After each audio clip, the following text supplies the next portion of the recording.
Sir మరి Gulbarg SI police అడగలేదా మీరు ఎన్బిడబ్ల్యూ అన్నారు? అయితే తీసుకొచ్చిన తర్వాత నెక్స్ట్ డే చెప్పినాం ఆయనకి. ఆయన ఇమ్మీడియట్లీ జీప్ వేసుకొని వచ్చేసాడు. शिवा आप गलत बोले मेरे को क्यों ऐसा बोले तो नहीं साहब बहुत इसमें प्रेशर है मेरे को ये वांटेड है అని बोले तो ఆయన కూడా ఇక్కడ వచ్చి చాలాసేపు ఆయన ఇంటరాక్షన్ చేసిండు. అలా ఎస్పీ అప్పుడు నటరాజన్ అని ఐపీఎస్ ఉండే ఆయన కొంచెం సీరియస్ అయిందంట. మీరు ఎందుకు పట్టుకోలేకపోయారు, వాళ్ళు వచ్చి ఎందుకు పట్టుకున్నారు అది అని చెప్పి కొంచెం నన్ను చీట్ చేసినందుకు కొద్దిగా ఫీల్ అయింది. తర్వాత ఇప్పుడు కూడా మంచి పోలీస్ ఆఫీసర్ ఆయన ఏసీబీ బెంగళూరులో ఉన్నాడు ప్రజెంట్. తర్వాత బాగా గుర్తుండిపోయిన సంఘటన ఏంటి? ఆ తర్వాత ఈ ఇన్సిడెంట్ కంటే కొద్ది ముందు రోజు ఒక హీనియస్ క్రైమ్ ఒకటి అయింది. అది కొంచెం వాస్తవంగా ఏంటంటే కోయిర్కు సంబంధించి ఒక అమ్మాయి 14 years ఉంటుంది. ఆ అమ్మాయి కొంచెం మెంటల్లీ ఇన్బ్యాలెన్స్ ఉండే. ఆమె ఒక రోజు సడన్గా కోయిర్లో రైల్వే స్టేషన్కి వచ్చింది. రైల్వే స్టేషన్లో ట్రైన్ ఎక్కి జైరాబాద్ వచ్చింది. జైరాబాద్లో దిగిన తర్వాత ఆ అమ్మాయికి ఏం చేయాలో తెలియదు. నైట్ ట్రైన్ 1 o'clock దిగింది. ఆ ఇంట్లో మిస్ అయింది. వాళ్ళ తల్లిదండ్రులు కూడా చూసుకోలేదు. దిగిన తర్వాత ఆ అమ్మాయి రైల్వే స్టేషన్ బయట తిరుగుతూ ఉంటే ఒక ప్రైవేట్ ఎంప్లాయ్ అతను ఏం చేశాడు, వాళ్ళ ఇంటికి ఏందనంటే ఇక్కడ బస్ స్టాండ్ దగ్గర క్రాస్ కంట్రీ నడుచుకుంటూ వాళ్ళ రైల్వే స్టేషన్ నుంచి పోయే టైంలో ఏం చేశాడు, ఈ అమ్మాయి బయట కూర్చుంటే ఆయన కొంచెం డ్రంక్ అండ్ కండిషన్ ఆ అమ్మాయిని రేప్ చేయడం జరిగింది. ఆ చెట్ల పొదలు ఉంటే అక్కడ రేప్ చేసి బాగా బ్లీడింగ్ అమ్మాయికి మొత్తం చేసి వెళ్ళిపోయాడు అక్కడ నుంచి. ఆ కేసు వాస్తవం కూడా అప్పుడు ఎగ్జాక్ట్లీ 1:30 మంచి బాగా గాఢ నిద్రలో ఉన్నాం. ఒక ఆటో డ్రైవర్ ఫోన్ చేసిండు. ఇంతకుముందు మీకు చెప్పినట్టు ప్రతి పర్సన్ కూడా ఇన్ఫర్మేటే. ఫోన్ చేసి సార్ ఇక్కడ ఎక్ లड़की है सब इधर पूरा गंदा है पूरा खूना ऐसा जा रहा है सब అంటే ఏమైందంటే कुछ हुआ साहब अनकॉन्शियस हो रहा हूँ అంటే ठीक है मैं आ रहा हूँ అని నా దగ్గర అప్పుడు బుల్లెట్ ఉంటే వేసుకొని ఫాస్ట్గా వెళ్ళిపోయాను. అక్కడనే నేను పోయే వరకు అమ్మాయి మొత్తం బ్లడ్ ఉండే. ఆ నుంచి చూసి శ్రీధర్ రెడ్డి సార్కి ఫోన్ చేస్తే ఫస్ట్ హాస్పిటల్ షిఫ్ట్ చేసావు అమ్మాయిని అని చెప్పి షిఫ్ట్ చేసినాం. అయితే అందులో ఈ ఆటో డ్రైవర్స్ నైట్ ఎవరైతే తిరుగుతారో వాళ్ళు అందరూ కూడా మనకు డైలీ ఏం జరిగినా చెప్పేవాళ్ళు. అన్నోన్ పర్సన్ ఎవరైనా కనిపిస్తే వాడు ఒక చిన్న క్లూ ఇచ్చాడు. సార్ ఏమన్నాడంటే ఈ తెల్లవారితే పెద్ద ఇష్యూ అయిపోతుంది, ఎట్టి పరిస్థితిలో పట్టుకోవాలి ఎవరనేది. సీసీ కెమెరాస్ లేవు, ఏం లేవు, ఎవరో కూడా తెలియదు. అమ్మాయిని హాస్పిటల్లో చేంజ్ చేసి ఇక్కడ నుంచి షిఫ్ట్ చేద్దామని చెప్పేసి అమ్మాయిని సంగారెడ్డి షిఫ్ట్ చేశాం. ఈ ఆటో డ్రైవర్ని పిలిచి మాట్లాడినాం, మీరు ఎవరెవరిని తీసుకుపోయారు, ఎక్కడెక్కడ డ్రాప్ చేశారు. ఇందులో ఒక నౌషద్ అని ఒక ఆటో డ్రైవర్ అతను చెప్పాడు, సార్ మార్నింగ్ 4:30 ఆ టైంలో సార్ నేను మొత్తం తిరుగుతూ ఇంటికి పోతున్నా సార్. ఇంటికి పోతున్నప్పుడు ఒకడు తాగి సార్ దానికంటే ఈ అఫెన్స్ అయిన తర్వాత రామ్నగర్ బ్రిడ్జ్ ఉంటుంది, ఆ బ్రిడ్జ్ నుంచి అటు పోతున్నాడు సార్ వాడు. నాకు ఎందుకో తోడా డౌట్ అయ్యే సార్ ఇంకా ఊపిరాను అన్నాడు. అయితే ఇప్పుడు అక్కడ చాలా హౌసెస్ ఉన్నాయి. అప్పుడు ఓన్లీ ఒక 10 to 15 హౌసెస్ ఉండే అక్కడ. ఎందుకైనా మంచిది ఎలాంటి డ్రెస్ వేసుకున్నాడు అదంటే అతను చెప్పిండు, ఈ కొంచెం కంపెనీ కలర్ డ్రెస్ ఉంది సార్, యాష్ కలర్ డ్రెస్ ఉంది అని. అప్పుడు 4:30 అట్లా అవుతుంది. తెల్లవారు లోపల ఏదో ఒకటి చేయాలి అట్లని చెప్పేసి అందరు కానిస్టేబుల్ని పిలిపించి ప్రతి ఒక్క ఇల్లు ఒకరు చెక్ చేయండి, ఈ డ్రెస్ ఎవరు వేసుకుంటే వాళ్ళని తీసుకొచ్చి కూర్చోబెట్టండి. అట్లా వాడు ఏం చేసి ఇంటికి పోయి డ్రెస్ ఇప్పేసి ఆ డ్రెస్ ఇంట్లో ఉంది. అయితే వాడిని అడిగితే అప్పుడే పడుకున్నట్టు తెలిసిపోయింది. పట్టుకున్న తర్వాత వాడు ఏం చెప్పలేదు. పిఎస్కి తీసుకొచ్చినాం. కొంచెం మా వేలు అడిగితే తప్పైంది సార్ అన్నాడు. వాడి దగ్గర బ్లడ్ స్టెయిన్స్ కూడా ఉండే బట్టలకి. లాకప్ వేసి సార్కి ఫోన్ చేసినాం, సార్ వాడు దొరికింది సార్ అని చెప్పి. సార్ వచ్చి బాగా హక్ చేసుకొని వెరీ గుడ్ షో, ఎక్సలెంట్ అయ్యేది. అది చాలా అసలు ఆ రోజు కనుక వాడు దొరకకుండా ఉంటే కొద్ది సెన్సేషనల్ అయ్యేది. కాకపోతే మళ్ళీ కొద్ది రోజుల తర్వాత ఆ అమ్మాయి మెంటల్ ఇన్బ్యాలెన్స్ తోటే బాయిలో దూకి సూసైడ్ చేసుకుంది, చనిపోయింది అమ్మాయి. ఆ కేసు ట్రయల్ కాకముందే చనిపోయింది అమ్మాయి. వాడు తర్వాత కనపడ్డాడు. ఆ తర్వాత ఇక వాడు కంప్లీట్ జైల్లో ఉండే, ఇక్కడ నుంచి వెళ్ళిపోయాడు కర్ణాటక అతను.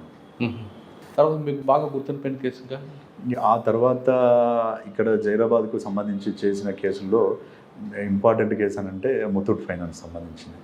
అందులో అది చాలా కొంచెం అంటే ఎవరీ పోలీస్ ఆఫీసర్ కూడా అట్లాంటి ఆపరేషన్ అనేది ఒకటి చేస్తే చాలా వైడ్ ఎక్స్పీరియన్స్ వస్తుంది.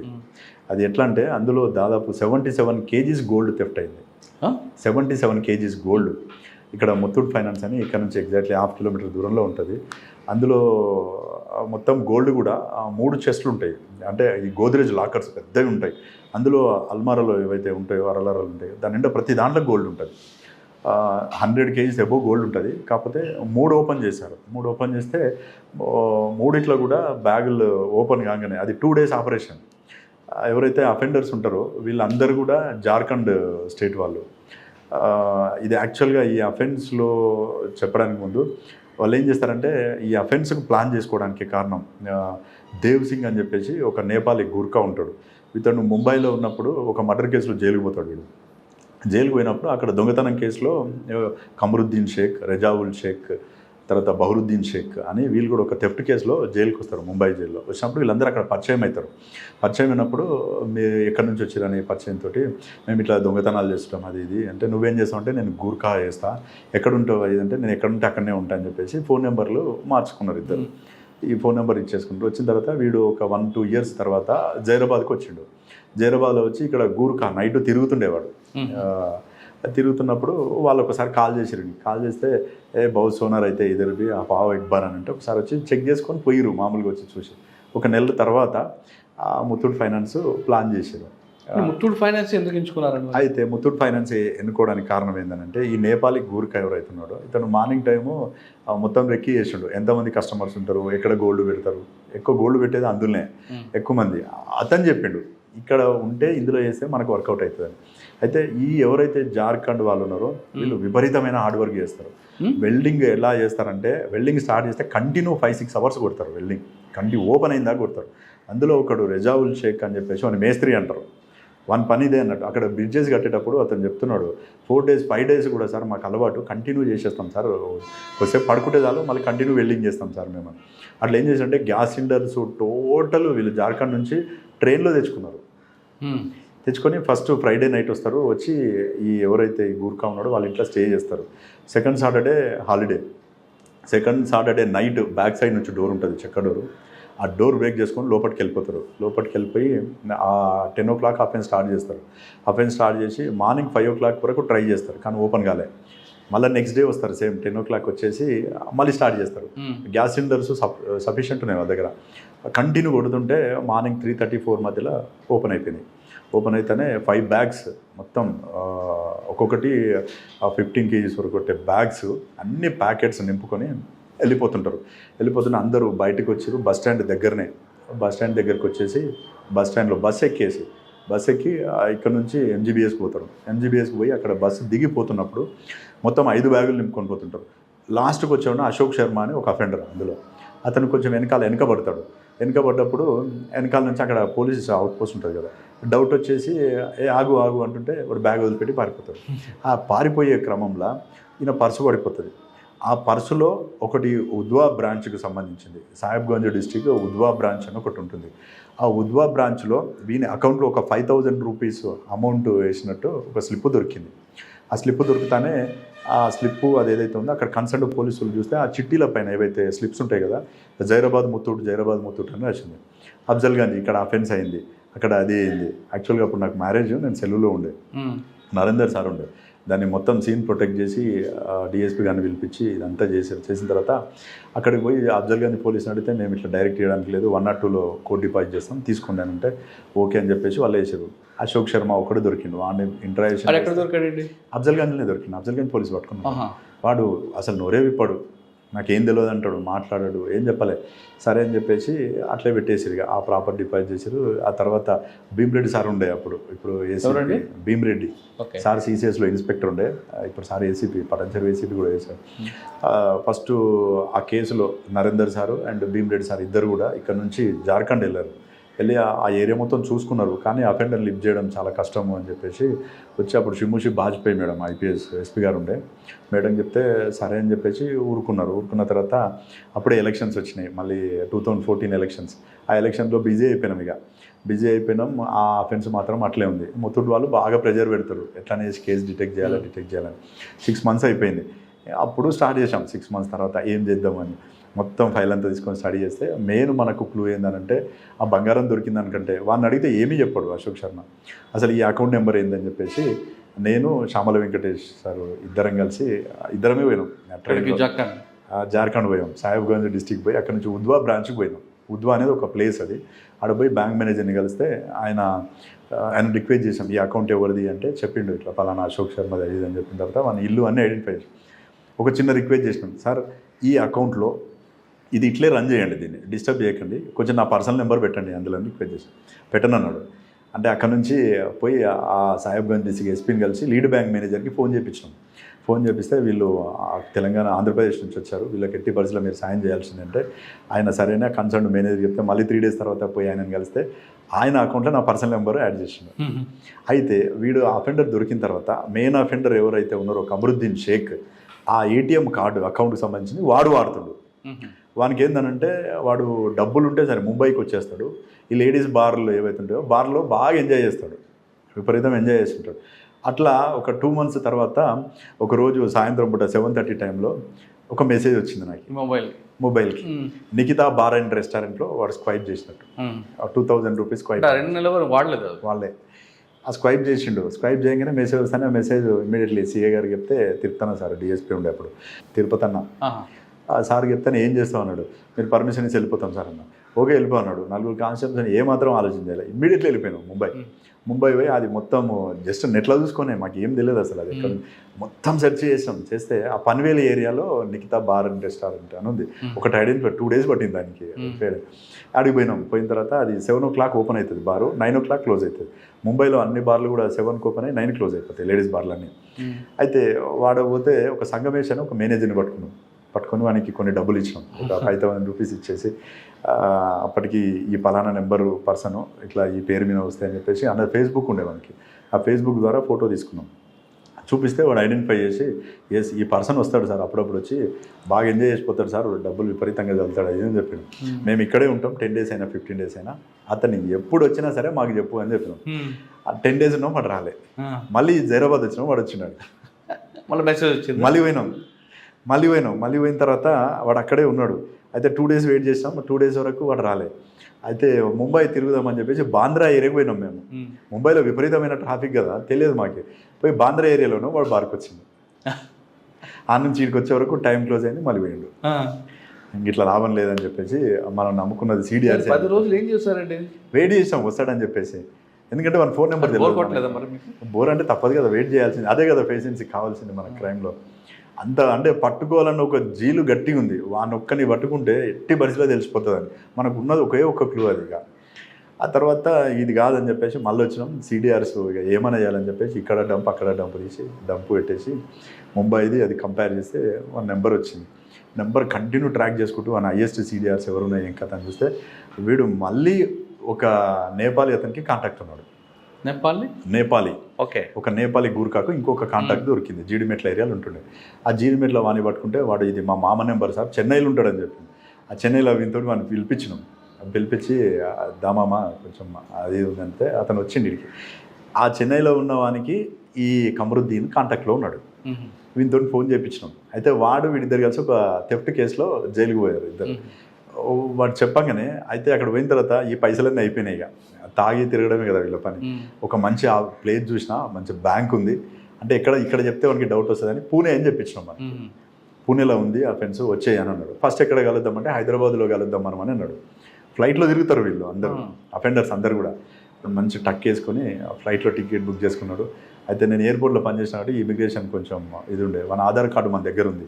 ఆధార్ కార్డు డీటెయిల్స్ చెప్తే వాళ్ళు చెప్పేశారు నేను పలానా కింగ్ఫిషర్ ఉండే, కింగ్ఫిషర్లో ఫ్లైట్ బుక్ అయింది, connecting flight Bengaluru to Hyderabad. Night వాడు అక్కడికి 12 o'clock అక్కడ దిగుతాడు. మళ్ళీ కనెక్టింగ్ ఫ్లైట్లో మార్నింగ్ 4:45 హైదరాబాద్లో దిగుతాడు. డిఎస్పీ గారు, సిఐ, నేను ఒక 10 మంది వినవానికి పోయి నన్ను లోపలికి పోమన్నాడు. నాకు అక్కడ కొద్దిగా ఆ లోపల పరిచయాలు ఉండేసి ఇమిగ్రేషన్ బ్లేజర్ వేసుకొని లోపలికి వెళ్ళిపోయినాం. ఆ లాడర్ దగ్గరికి పోయి నిలబడ్డా.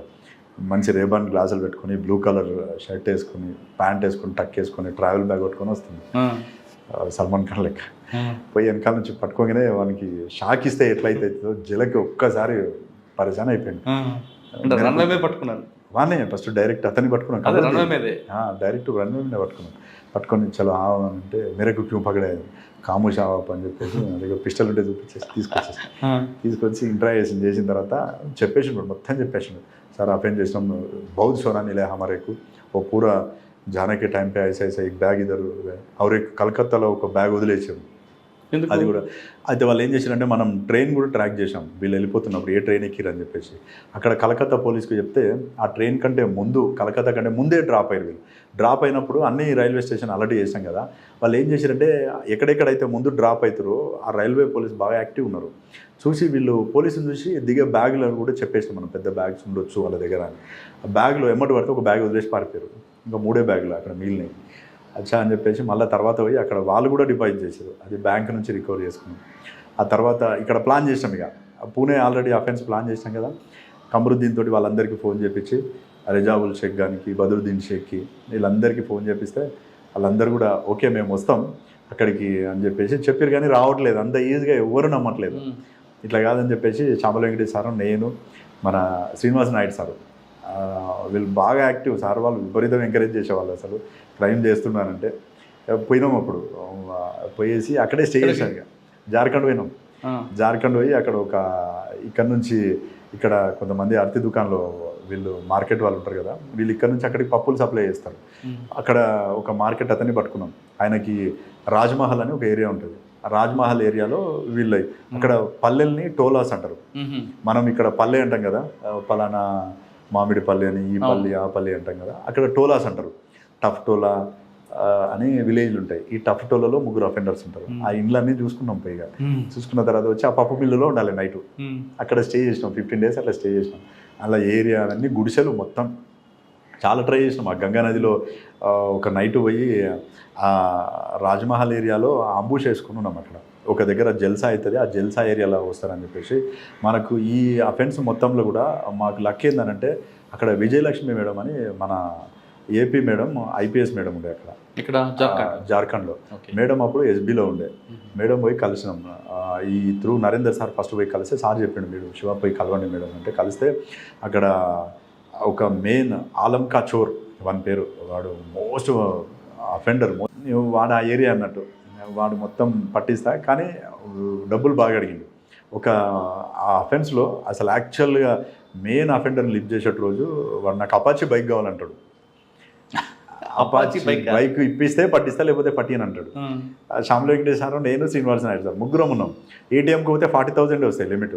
అకౌంట్లో పైసలు లేని, అకౌంట్లో సాలిడ్ డబ్బులు మస్తున్నాయి, 1 lakh 1.5 lakh. పోయి తీస్తే 40,000 వస్తుంది. వాడు అయితే యాక్చువల్గా ఏంటంటే ఇందులో మెయిన్ రిసీవరు రజాక్ ముఖ్య. వాడు పోలీస్ తిరుగుతున్నారని మనకు కొంచెం తెలిసిపోయి బంగ్లాదేశ్ వెళ్ళిపోయాడు. ఆడ బార్డర్ మాల్దా డిస్టిక్ ఉంటుంది, ఆ డిస్టిక్ నుంచి 11 kilometers పోతే బంగ్లాదేశ్లో పడిపోతారు. ఆ మేకలు బర్రెలు కాసుకుంటాను పోయి అందులో పడిపోయిండు. వాడు వస్తలేడిగా. ఒకరోజు వీడంతా ప్లాన్ చేసిండు, ఏదో వేసి మొత్తానికి పిలిపించిండు మాల్దాకి. మాల్దా దగ్గర కాలియా చౌక్ అని ఉంటుంది, అక్కడ చాలా ఫేమస్ కౌంటర్ ఫేక్ కరెన్సీ. ప్రతి అఫెండర్ దగ్గర వెపన్ ఉంటుంది అక్కడ. వాడిని పిలిపించిండు, చూపిస్తా అంటాడు, బైక్ ఇప్పిస్తేనే చూపిస్తా అంటాడు. ఏటీఎం కార్డు పెట్టుకో, ఇందులో 1.5 lakh ఉంది, నువ్వు తీసుకుంటే నల్లేనా మెరగ ఏటీఎం కార్డు నాకు గాడి ఓనా అంటాడు. వాడిని రిక్వెస్ట్ చేసి ఆ 40,000 ఇచ్చేసి, అప్పుడు ఇంకా డ్రా చేసేటట్లేదు, డబ్బులు వస్తలేవు, మళ్ళీ రేపటి వరకు ఆగాలి అని బాగా రిక్వెస్ట్ చేసిన తర్వాత వాడు సరే అని చెప్పి ఒప్పుకున్నాడు. వాడిని ఒక చౌరస్తా దగ్గరికి, బజ్జీల బండి ఉంటుంది కదా, మిర్చి బండి దగ్గరికి తీసుకొస్తే వాడు నిలబడ్డాడు. వాడిని లిఫ్ట్ చేసుకున్నాం. వాడిని తీసుకొని వచ్చేసిన తర్వాత వాడు మొత్తం బంగారం కరగబెట్టేసినాం సార్, కరగబెట్టేసి అమ్మేసినాం. నాకు కొంత టైం ఇస్తే రికవరీ చేయగలుగుతాను. ముత్తూట్ వాళ్ళని పిలిపించేసి వాళ్ళతోటి మాట్లాడిన తర్వాత మొత్తం ఒక గోనె సంచి ఉంటుంది కదా, గోనె సంచి నిండా పైసలు తీసుకొని వచ్చి, ఇన్ని డబ్బులు వస్తాయి సార్ అంటే, ఇది కాదు మాకు కావాల్సింది బంగారం, నువ్వు ఎక్కడ పెట్టు అంటే, ఈ డబ్బులు పెట్టి నేను తీసుకురాగలుగుతా అంటే. ఫస్ట్ డబ్బులతో మేనేజ్ చేద్దాం అనుకుంటే ఎవరిని, ముత్తూట్ వాళ్ళని. వాళ్ళు లేదు, పోయినా గోల్డే కావాలి, ఇంటాక్ట్ ప్రాపర్టీ అంటే. వాళ్ళు మళ్ళీ పోయి ఎక్కడైతే అమ్మిరో ఆ సోనార్ అంటారు వాళ్ళని, ఈ సాంగ్లీ డిస్టిక్ వాళ్ళు అక్కడ బంగారం కరగబెడతారు. వాళ్ళకి పోయి ఇచ్చిన డబ్బులు ఏదైతే రిటర్న్ ఇచ్చేసి మళ్ళీ ఆ గోల్డ్ అంతా కూడా రికవరీ ఇచ్చారు. టోటల్ ఆ కేసులో ఏంటంటే, ఫ్లైట్లో ఒక అతన్ని లిఫ్ట్ చేయడం జరిగింది, గంగానదిలో చేజింగ్ జరిగింది, నాగ్పూర్ నుంచి పూణే వరకు. మిగతా అఫెండర్స్ వచ్చేటప్పుడు మా తుఫాన్ వెహికల్ తీసుకున్నాం. ఆ తుఫాన్ వెహికల్ తీసుకొని ఆ అఫెండర్, ఒక వెహికల్ ఏమో తుఫాన్ వెహికల్ ట్రాక్తో పాటు వచ్చేస్తుంటుంది, ఎక్కడెక్కడైతే రూట్ ఉందో ఆ రూట్ పట్టుకొని ఒక 10 మంది ట్రైన్లో ఎక్కినాం నాగ్పూర్లో, దీపావళి ముందు రోజు. ఆ అఫెండర్స్ని ఐడెంటిఫై చేయాలి, ఏ బోగిలో ఉన్నారని చెప్పేసి. దీనికి మొత్తం మాస్క్ వేసేసి కమరుద్దీన్ గారికి అఫెన్స్ కోసం వచ్చిన ఒక బోగిలో ఉన్నారు 15 మంది విత్ సిలిండర్స్ తీసుకొని వచ్చారు, మొత్తం 4 బ్యాగుల్లో. ఐడెంటిఫై చేసిన తర్వాత వీళ్ళందరూ ఇందులో ఉన్నారని, ఆ బోగి మొత్తం మనకు కావాలి, ఏం చేద్దామని చెప్పి ఆ టీసీని పిలిచినాం. పిలిచేసి ఆయనకు 5,000 ఇచ్చేసి భోగి ఏమన్నా చేసుకో అన్నాడు. అవునా? పాసెంజర్ ప్యాసింజర్ ఉండగానే వాళ్ళందరినీ కాల్ చేపించి వేరే భోగిలకు పంపించేసి ఎవరైతే ఒక నా మొత్తం 1 సెటప్ ఉంటుంది కదా, ఆ సెటప్లో ఉన్న వాళ్ళందరినీ క్లోజ్ చేసినాం. అందరినీ కూర్చోబెట్టి చేతులన్నీ కట్టేసి లిఫ్ట్ చేసి తీసుకొని వచ్చిన తర్వాత రికవరీ అందులో 36 kgs వరకు రికవరీ అయింది అప్పుడు గోల్డ్.